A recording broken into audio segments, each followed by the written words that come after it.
E aí, galera, mais uma vez nós aqui, né? E mais uma vez também discutindo temas de redação. Olha, só para lembrá-los, sempre procure saber, em cima dos temas, quais são os problemas e quais são as soluções. Tente sempre pensar assim, está estruturando o seu texto? Pensa assim, como é que eu posso encontrar problemas, como é que eu posso encontrar soluções, e as soluções, como já falei para vocês, são as soluções éticas. Então, um tema muito legal, também para fazer essa questão do Enem, é a questão das favelas e os condomínios de luxo. Ou seja, como trabalhar essas duas realidades tão antagônicas, tão diferentes? Olha, nós temos que pensar um pouquinho como que se deu o processo das favelas. Nós temos a ideia de que houve um processo ao longo dos anos de marginalização de uma população.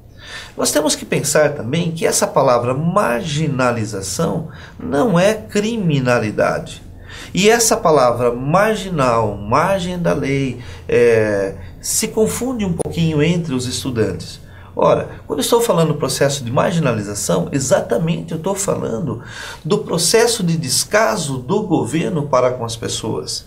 Muitas pessoas foram obrigadas ao longo dos anos a irem morar cada vez mais em grandes centros, distante dos grandes centros, principalmente assim, em lugares ermos que não se pagava o terreno e foram construindo casas, moradias de diversas formas, em palafitas, algumas com construção de alvenaria, mas a maioria formando barracos mesmo, muitas vezes de madeira, tal, em função do quê? Em função de uma situação econômica.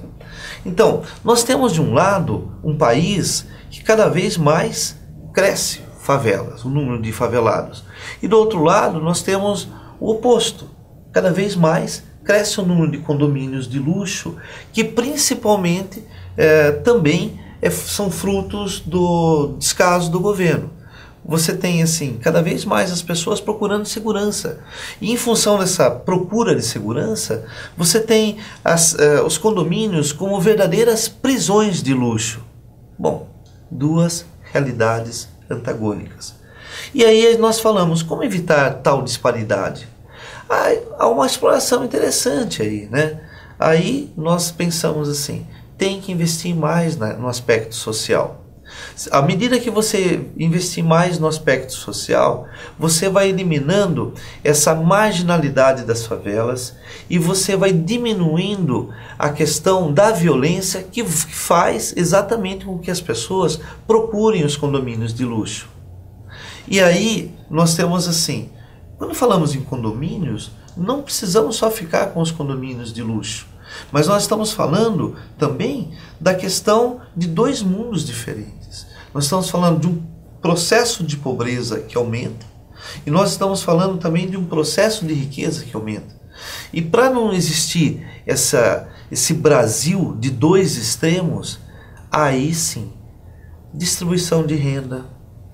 Uma outra coisa interessante para vocês explorarem é investimentos na área de educação. Uma outra é investimentos sociais. E aí não adianta existir somente aquilo que a gente tem visto hoje, que é o processo de ocupação dos morros.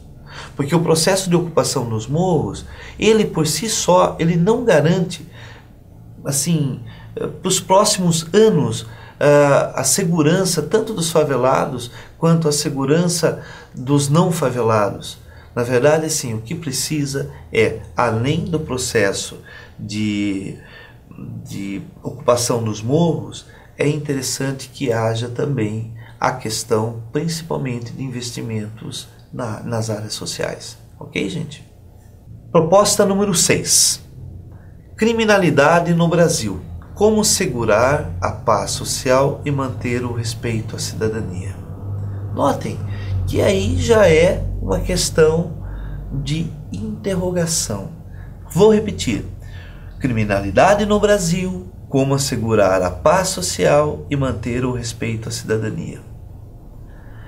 é uma questão muito complicada, porque o cidadão no senso comum, normalmente ele vai falar assim, não, tem que prender todo mundo, tem que bater em todo mundo, põe pena de morte, mas nós sabemos assim, que só isso não funciona. Aliás, isso não funciona. Por quê? Na verdade, o grande problema de tudo isso daí é que deve haver investimentos em áreas sociais. Olha, se existe criminalidade no Brasil, essa criminalidade, ela até pode não se justificar, mas ela se explica, né? Quantas pessoas são postas à marginalidade? Quantas pessoas não têm acesso a uma boa educação? Quantas pessoas não têm acesso a moradia, a serviços de saúde, enfim, ao que nós chamamos de serviços básicos, né, da população. Então nós temos o quê? Nós temos uma população cada vez mais suscetível ao crime. Quantas crianças são abandonadas pelo Estado e ao mesmo tempo apadrinhadas pelas facções de criminosos? Um garoto, por exemplo, que mora num bairro muito pobre, às vezes ele não tem dinheiro para comprar um remédio para ele, ou a família não tem um remédio para comprar para ele, ou ele não tem dinheiro para comprar um remédio para a mãe que está doente, e às vezes quem adota esse moleque é o próprio marginal, o próprio traficante, que vê naquele garoto um potencial para ser um criminoso, né? Então quantas pessoas começam a roubar em função do quê? Em função de uma ascensão social. Bom, nós falamos o quê? Nós falamos que às vezes alguns bairros são ocupados ou por polícias pacificadoras. Nós falamos que algumas vezes há operações sei lá, do Estado ou da polícia, enfim, há operações que visam a prender, a proibir o criminoso, né, de fazer algum delito, etc. e tal, mas isso não adianta. O que é interessante vocês explorarem, principalmente aí os alunos, é a questão de que só se combate a criminalidade com dignidade. Investimentos em áreas sociais. E mesma coisa, porque você tem que garantir um respeito à cidadania, né? A cidadania tanto do cidadão quanto das pessoas que de repente cometeram um crime. Então não adianta torturar, não adianta o BOP aparecer e prender todo mundo, torturar um, torturar outro. O que se precisa no Brasil é algum trabalho, e aí é uma questão do Enem, né? Algum trabalho social que diminua essa linha tênue entre a pobreza e a marginalidade.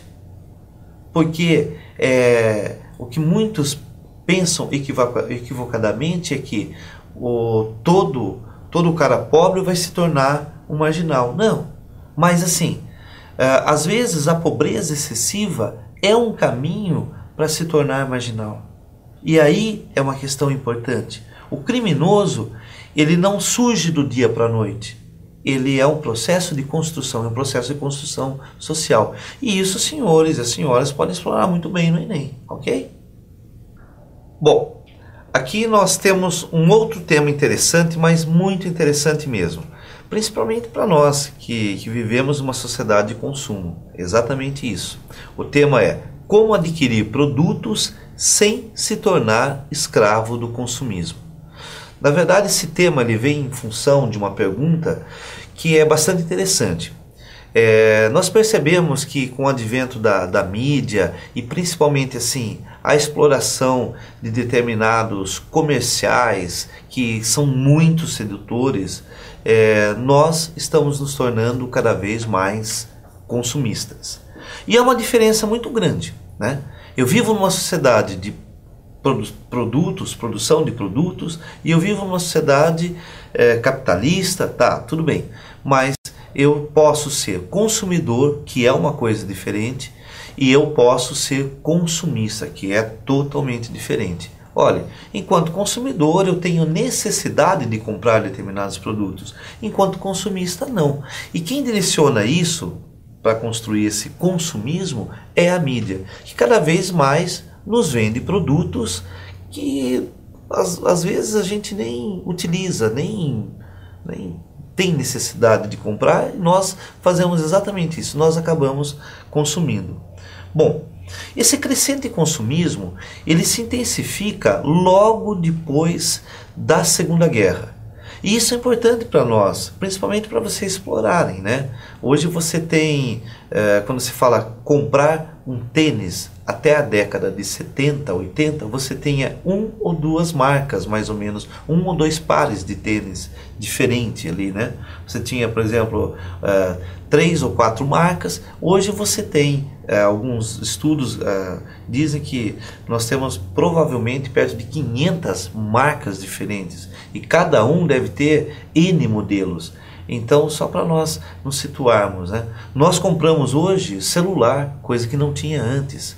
Então, tudo isso vocês podem estar aproveitando. E olha, tem gente que tem 4, 5 celulares, né? Vamos pensar um pouco nisso. Então, essa é a questão do consumismo, né? Não bastasse isso, hoje as pessoas identificam as outras pelo que elas têm e não pelo que elas são. Olha que coisa interessante para vocês explorarem, né? Muitas pessoas valorizam o namorado, o amigo, ou até a família. Ah, não, só porque ele tem tal coisa. E as pessoas acabam esquecendo dessa questão do ser. Bom, como é que a gente pode fazer isso?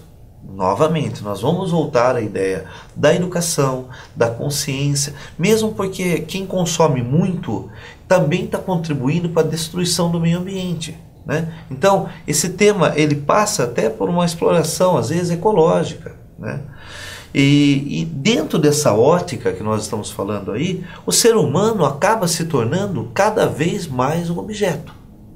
Se o ser humano não tomar um cuidado e ele passa de consumidor para consumista, logo o produto descartável será ele, né? Nós fazemos mais ou menos assim já. Nós hoje vivemos em uma sociedade que nós usamos nossos amigos e nós os descartamos como se fosse um produto, né? Essa pessoa, às vezes, ela não tem o tempo de mostrar o valor humano. Não, nós queremos saber o que ela tem. E esse tema ele vai por essa questão, né?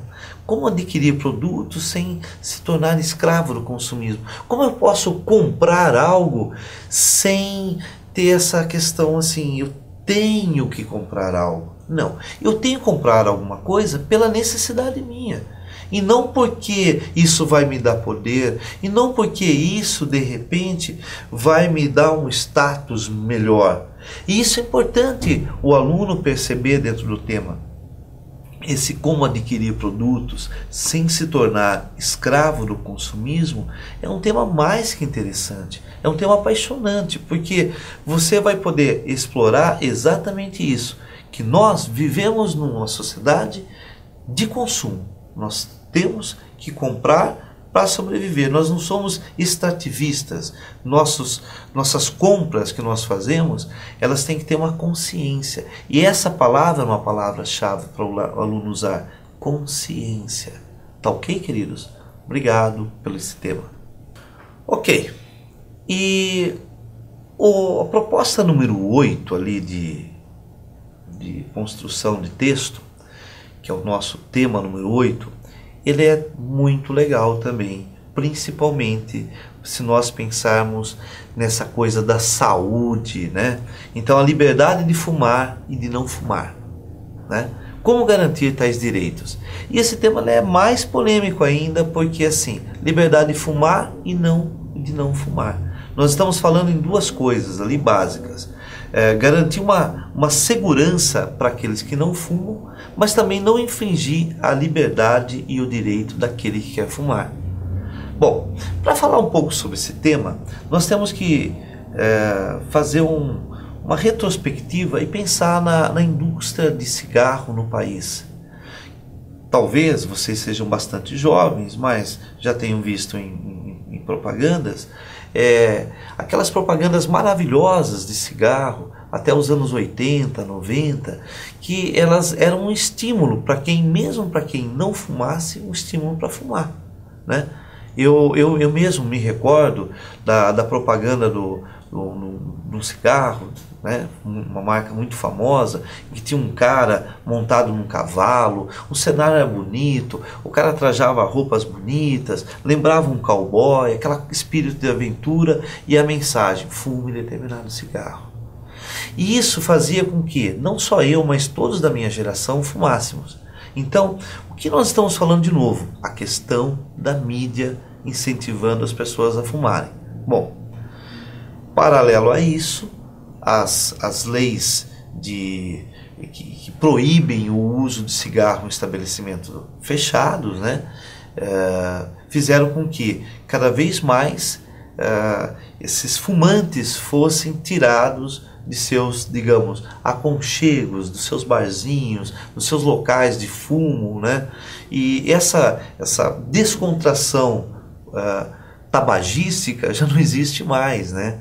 Então, nós temos aqui, principalmente na região de São Paulo, né, a questão da lei antifumo, que ela proíbe o uso de fumo ou de cigarro em estabelecimentos, do tabaco em geral, né, em estabelecimentos fechados. Bom, isso é importante, né? Essa lei é importante, essa lei propicia uma segurança para aquelas pessoas que não fumam, né? Principalmente para as pessoas que trabalham em lugares onde muitas pessoas fumam, como bares, boates, restaurantes. Bom, mas também você tem um outro lado da moeda, que são os fumantes.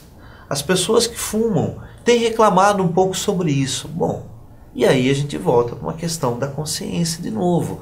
Vocês, os senhores, as senhoras, podem explorar muito bem isso daí. É o bom senso, né? Você, dentro dos lugares, de lugares fechados, tal, o cigarro ele tem que ser proibido, né? E a lei está aí para isso. Agora, deve-se também respeitar o espaço do fumante. Qual que é o espaço do fumante? Em lugares mais abertos, né? E ao mesmo tempo, uma coisa interessante, pensando no Enem como problemas e soluções, é que nós sempre temos que pensar assim, nós podemos trabalhar a questão da consciência. Ora, nós vivemos num mundo mais, digamos assim, com mais informações. Nós sabemos que o cigarro faz mal. Então, conscientizar cada vez mais a população de que fumar é algo errado, de que fumar vai trazer malefícios à saúde dessa pessoa. Enfim, eu acho que isso é interessante. Agora, talvez repensar um pouco alguns ambientes, talvez repensar, deixar dentro de um ambiente de boate, algum local restrito aos fumantes, não sei. Vocês alunos, vocês candidatos, vocês que estão pensando no Enem aí, ele tem que entrar com uma verdade para vocês. Olha, eu particularmente, eu sou contra a questão do cigarro, e aí eu vou trabalhar meu texto, né, sempre com essa questão da conscientização, sempre com essa questão de colocação de leis, sempre com questão de propagandas exatamente contra o cigarro. É usar a própria mídia que anteriormente patrocinou o cigarro para desincentivar, né, fazer um processo, um caminho contrário, né, as pessoas a não fumarem, que é mais saudável, mais benéfico a elas. Enfim, né, mais uma vez, eu fecho um bloco aí de propostas e, na verdade, assim, a gente aqui no estúdio, no ambiente diferenciado, né, a gente fica ali restrito ao tempo, pensando alguns detalhes, né, pensando algumas coisas, dando uma pinçada em outras, mas vocês aí, né, em casa, vendo a apostila, olhando um pouco melhor o material, vão descobrir coisas mais interessantes, principalmente porque cada tema deste é amarrado sempre com uma coletânea de textos. Quer dizer, vocês têm textos ali à vontade para utilizar o maior número possível de informações. Então, moçada, galera, aí, mais uma vez, uma boa redação, faça com calma, com carinho, pense sempre problemas, pense sempre soluções. Muito obrigado e até mais.